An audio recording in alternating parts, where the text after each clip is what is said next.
Hello friends, it's Zoe and welcome to this month's bullet journaling video. For the month of December, I am doing a very simple and easy theme.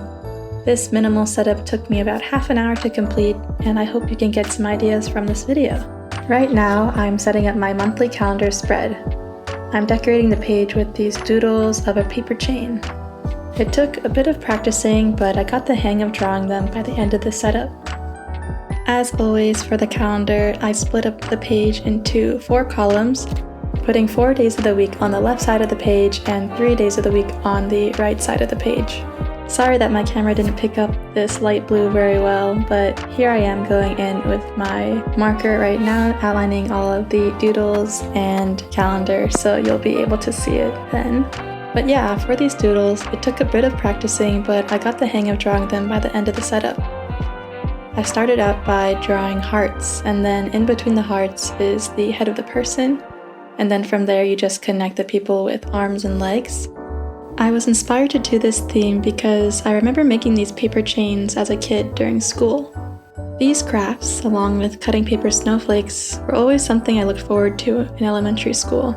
Holiday times just felt so special back then, and I guess I was feeling a bit nostalgic. I recently did a craft for my Friendsgiving I hosted a couple weeks ago, and it had been years since I made a hand turkey. And it was just so wholesome and fun to play like a kid again. I'm already thinking of ideas for my word of the year for 2025, and play might be a top contender. Right now I'm finishing up the calendar, drawing the lines in my MUJI pen. The boxes are 6 dots wide and 6 dots tall, if that helps. And then just finishing up the rest of the page with another mini garland of my paper chain. I think it would be fun to match this theme with more garlands or hanging string lights or hanging ornaments. And I really liked how I included my cursive as the primary font of the setup. I recently wrote a letter to my friend all in cursive, and it really motivated me to keep practicing my script and just include it more in my journal. Lately I've been doing a lot of bubble letters, so I really just go back and forth between bubble letters and script.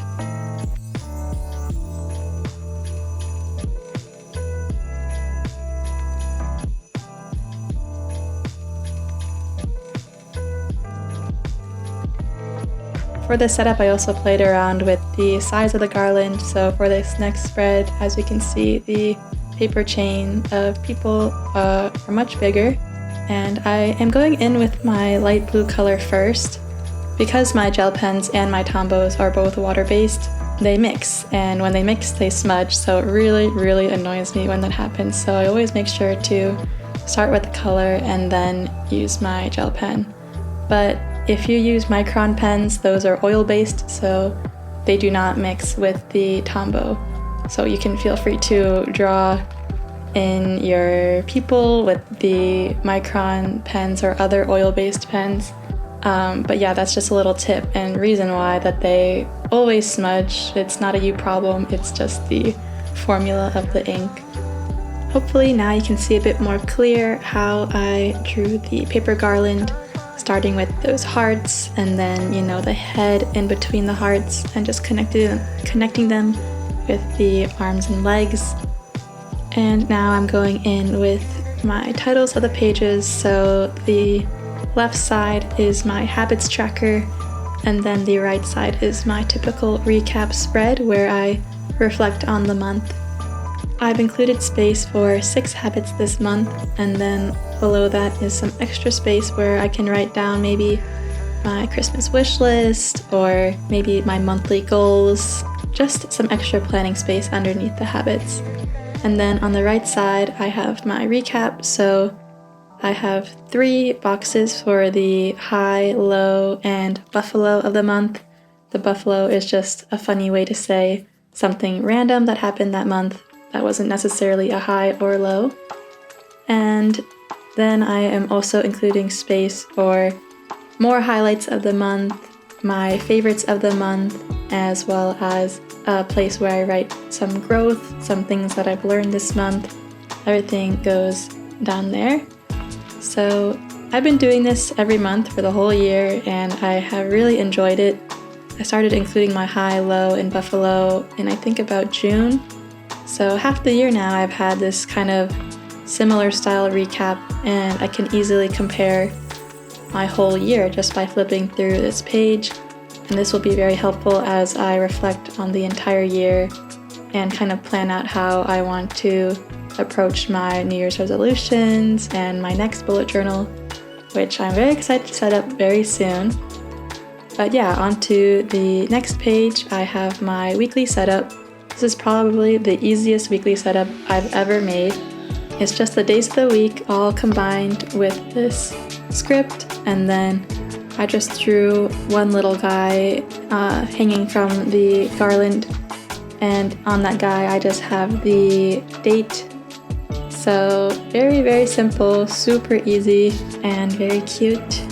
This page hopefully will get filled up with lots of my things to do or my events happening, and then in that this week section I usually have my weekly goals or things I need to do by the end of the week.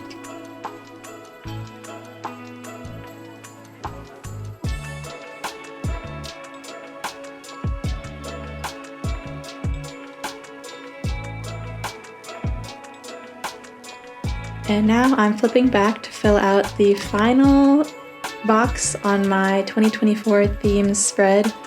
I absolutely love how this page came together.